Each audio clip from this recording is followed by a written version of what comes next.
पाकिस्तान की आज की जवान नस्ल का एक अलमिया यह भी है कि इनको गुज़श्ता चंद दहाइयों के वाकयात के असली इसबाब पर कोई बुनियादी जानकारी नहीं, और यही वजह है कि कोई भी नथु खैरा जैद हमीद या हमीद गुल बनकर बच्चों को वरगलाने के लिए मीडिया में आ जाता है। यक तरफ और गैर हकीकी बातें सुन सुनकर हमारी नौजवान नस्ल वही तासुर ले पाती है जो जैद हमीद हमीद गुल या जमात इस्लामी जैसे साम्राज्यिक गुमाश्तों की मंशा होती है। अगर आप गुज़श्ता 30 सालों के पाकिस्तानी बरकी या प्रिंट मीडिया का रिकॉर्ड देखें तो अफगान जंग के पाकिस्तानी मुआशरे पर होने वाले मनफी असरात पर बहुत ही कम मवाद मिलेगा, और इसके मुकाबिल अफगान फसाद की शान में बेशुमार मवाद मिलेगा जिसमें अक्सर की बुनियाद झूठ पर होती है। पाकिस्तान की एक खुद को इस्लाम पसंद रहमान परस्त जमात कहलवाने वाली जमात इस्लामी का हाल यह है कि नाम तो रहमान का लेते हैं लेकिन काम वो जो सुन्नत शैतान यानी झूठ मकर फरेब। खुद को अफगान जहाद का हरावल दस्ता कहने वाली का आलम यह है कि नौखेज बच्चों को जहाद पर उकसाने और खुद को जहादी कहलवाने के लिए ये लोग किस कदर द्रोहगोई को अपना हथियार बनाकर मुसलमानों को उल्लू बनाते हैं।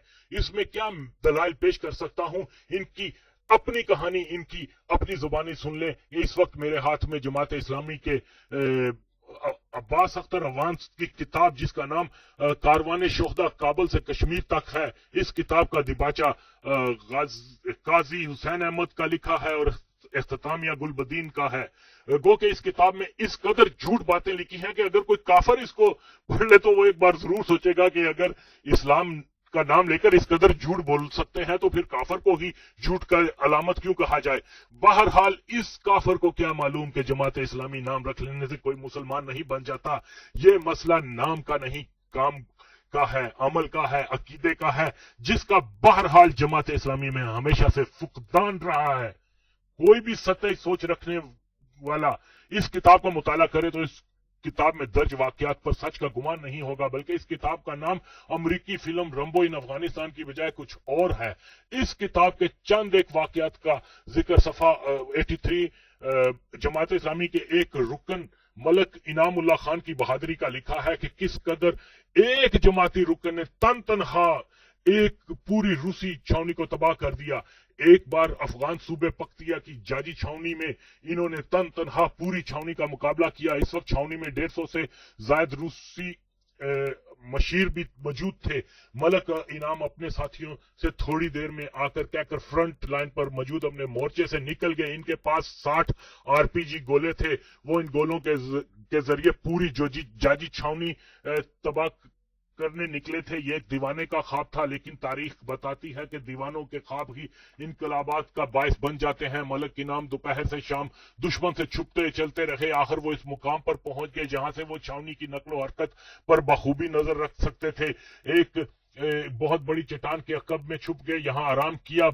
ये एक बहुत बड़ी इमारत थी। कुछ देर के बाद इन्होंने देखा कि 10-12 रूसी इमारत से निकले। इनके हाथों में शराब और मौसीकी के आलात भी थे। फिर 35 रूसी अफसर शराब कबाब की महफिल में मस्त हो गए। रात की तारीकी में मलक इनाम ने तन तनहा इस छावनी पर हमला कर दिया। जगह बदल बदल कर दुश्मन पर हमले करते रहे। फिर थोड़ी देर बाद सारी छावनी मलक इनाम ने तबाह कर दी। जहां चंद लम्हे पहले शराब कबाब की महफिल थी, वहां अब 24 रूसियों की लाशें थीं। रूसी इस छावनी से फरार हो गए। जो कम्युनिस्ट फौज अफगानिस्तान पर कब्जा करने आई थी वो इस कदर बुज़दिल निकली कि एक जमाती मुजाहिद से पिट गई। छावनी पर इनामुल्लाह ने कब्जा कर लिया और वहां से बहुत सा असला और खाने का सामान मिला, और इनाम भूखे थे, वो खाना खाकर इसी छावनी में सो गए।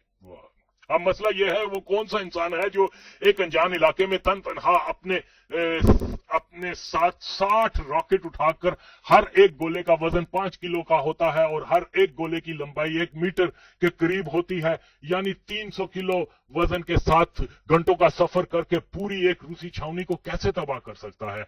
रॉकेट की तबाहकुन रेंज 500 मीटर होती है, जबकि पूरे अफगानिस्तान में कोई रूसी छावनी ऐसी नहीं थी जिसके इर्द गिर्द का कम अज कम 1500 मीटर का इलाका ग्रीन जोन ना होता, और फिर इलाके में एंटी पर्सनल माइंस होती। इसके अलावा रूसी फौज के कुत्ते हर आने वाले पर झपट जाते। इसके के पास रूसी स्नाइपर और जदीद दूरबीनों की मदद से पूरी छावनी की हिफाजत की जाती। रात की स्याही में रोशनी के गोले दूर तक के इलाके में उजाला कर देते। रूसी फौज पर अगर रात को हमला होता तो पहले वो रोशनी का गोला छोड़ते, जिससे हमलावर की सिमत की निशानदेही हो जाती। हमले की सूरत में फौरी रूसी हेलीकॉप्टर भी हरकत में आ जाते। फिर भी ये जमाती मुजाहिद छावनी के पास पहुंच गया और रात की तारीकी में इस मुजाहिद ने कम्युनिस्टों के हाथों में शराब की बोतलें भी देख ली। और फिर इस किताब के पढ़ने से ये भी मालूम हो गया कि रूसी दरअसल अफगानिस्तान में जंग करने नहीं आए थे, मैनोशी और रियाशी करने आए थे। पहली बात तो ये है कि RPG-7 टैंकों और गाड़ियों को तबाह करने के लिए बनाया गया है, ना कि इमारतों को या फर्द को मारने के लिए। लेकिन जमाती मुजाहिद 60 रॉकेट उठाकर 500 मीटर की दूरी से सब रुकावटों के बावजूद इस छावनी को तबाह करने और फिर कब्जा करने में कामयाब होने के बाद वहां सारी रात सोया भी रहा। जिस छावनी में 150 रूसी मशीर हो तो कम से कम 5 से 10 हजार फौजी भी होंगे। फिर भी एक जमाती मुजाहिद इन सबको मार भगा में कामयाब हो गया। इस किताब में लिखा है कि RPG चलाने का वो माहिर था, इसका निशाना कभी नहीं चूकता था। सोचने की बात यह है कि कोई माहिर से माहिर रॉकेटबाज 1 मिनट में अपनी जगह बदल कर कितने रॉकेट फायर कर सकता है कि पूरी छावनी तबाह कर सके। और अगर सिर्फ एक जाजी छावनी में रूसी मशीरों की तादाद 150 थी तो फिर पूरे अफगानिस्तान में लाखों जरूर होंगे। ये हाल है नाम नहाद जहादियों का कि इनका शेवा ही यही है कि इतना झूठ बोलो कि सच का गुमा हो जाए। अगर ये झूठ नहीं तो जमात इस्लामी का फर्ज है कि नमूने के तौर पर एक नुमाइश करे और ऐसा ही करके दिखाइए जो ये कर नहीं सकते।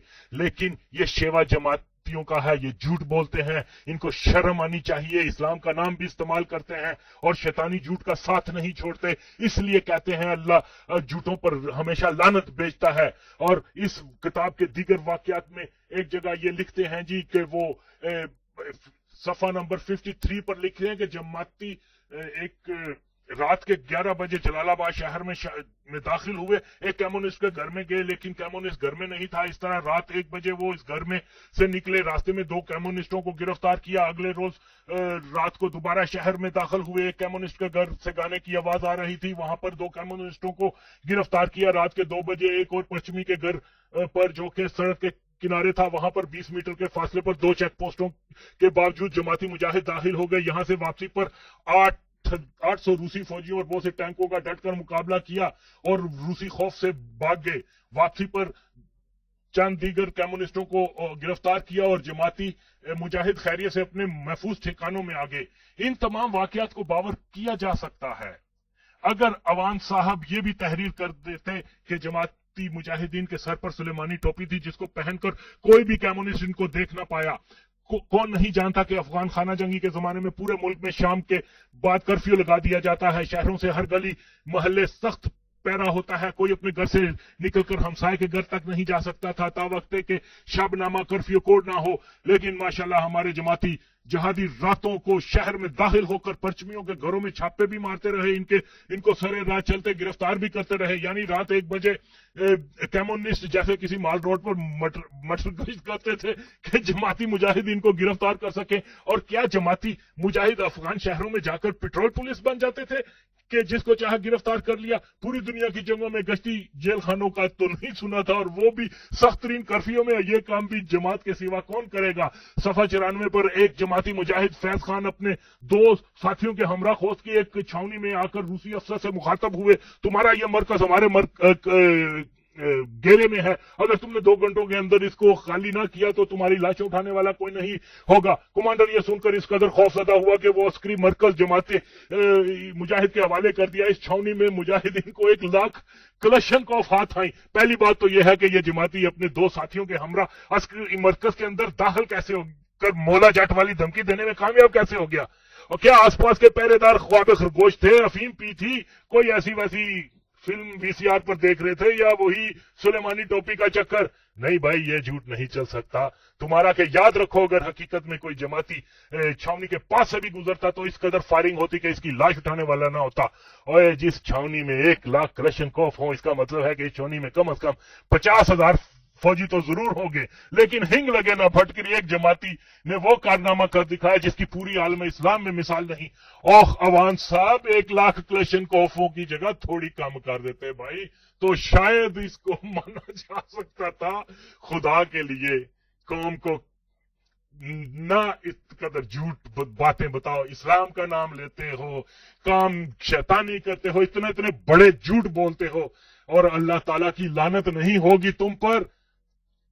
आगे दूसरी बात यह है कि जमाते इस्लामी जो कि इस किताब को जहादी बाइबल का दर्जा देते हैं, इस कदर खराफात का मजमुआ है, इस कदर झूठ लिखा है, इसकी थोड़ी तफसील बाद में बताऊंगा।